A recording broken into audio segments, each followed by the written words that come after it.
Hello everyone, welcome to English Shorthand classes. Exercise 19. Get ready for the dictation. Start. Sir, the entire concept of the goods and services tax is actually an indirect tax, and an indirect tax is a regressive tax, and a regressive tax has been explained.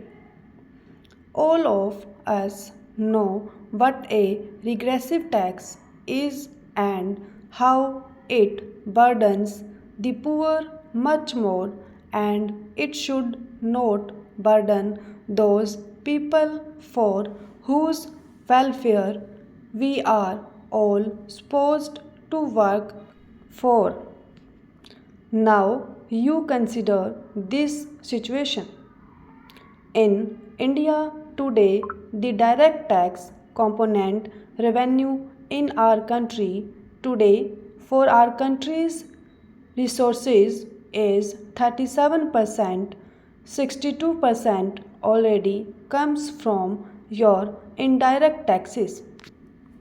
That is, the people are burdened by that amount. In the last budget which the Honorable Finance Minister presented, he said indirect taxes have been hiked to the tune of around 20,000 crores of rupees, while the direct taxes have been reduced by over 1,000 crores.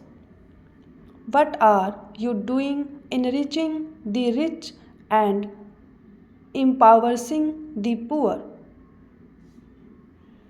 Now, in this sort of an atmosphere, compare our 37% of direct tax collections with the other emerging economies in South Asia. Look at Indonesia. They have a direct tax revenue component of 55%. Look at South Africa, part of your BRICS. They have a direct tax revenue component of 57%. We have it at 37%, and on top of that is the GST. If you do not have a cap on its limit, a limit on the GST, it will be an increasingly regressive tax that will impose greater and greater burdens on the people. Now you have worked out. I don't want to name him, but those of us who have read the Chief Economic Advisor's report would think that they are very reasonable economic arguments. Those are economical sound arguments that have been put in there. The revenue neutral rate was estimated, and that has already been explained in the House to be 15% or 15.5%, whatever the exact figure is. But remember, sir, there was an RNR calculated in 2014 which we was then very strongly opposed, and that RNR that was calculated then was 27%, 13% as the central taxes and 14% as the state taxes. This is a very heavy burden on the people who are also hit by high inflation. Now, if you have this sort of an RNR, and on top of that you have the bands, you may have bands less than that, but then a tax rate of around 24%, or 25% that will just cripple a vast majority of our people. I have said this before. What is the reality today? It is reported that in the last 1 year, the number of US dollar billionaires in our country have increased from 100 to 150. Wonderful, may that tribe increase. So, as your own saying goes, that is signing India.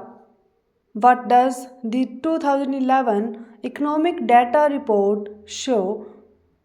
In 90% of Indian families, bread earner of the family earns less than rupees 10,000 a month.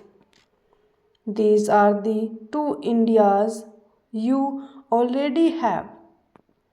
On top of that, if you get a regressive tax regime, you are only widening the gap between the two Indias, and that is not the spirit which our constitution enjoins us to come to this house to legislate.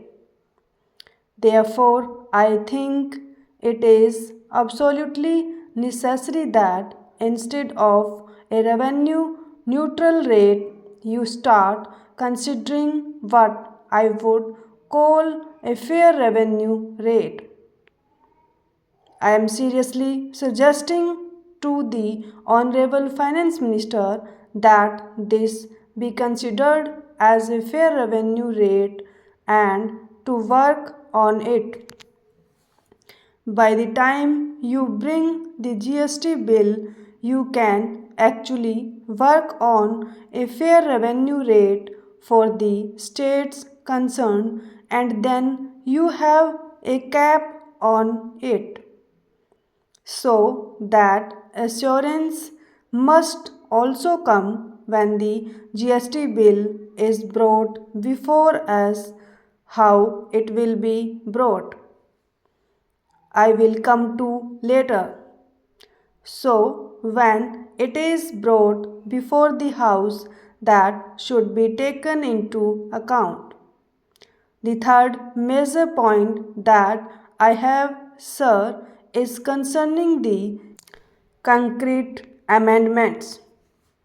There are certain problems in the concrete amendments which the Honorable Finance Minister has moved. In the third amendment, for instance of clause 9, he suggests three categories. He has given 1A, 1B, and 1C. Sir, 1A says the amount apportioned to a state under clause 1 shall not form part of the consolidated fund of India. Yes, because it has to be shared. So, once it goes in there, then you and I will have to sit again to apportion it. It is correct. The second amendment is also by the same logic. Okay.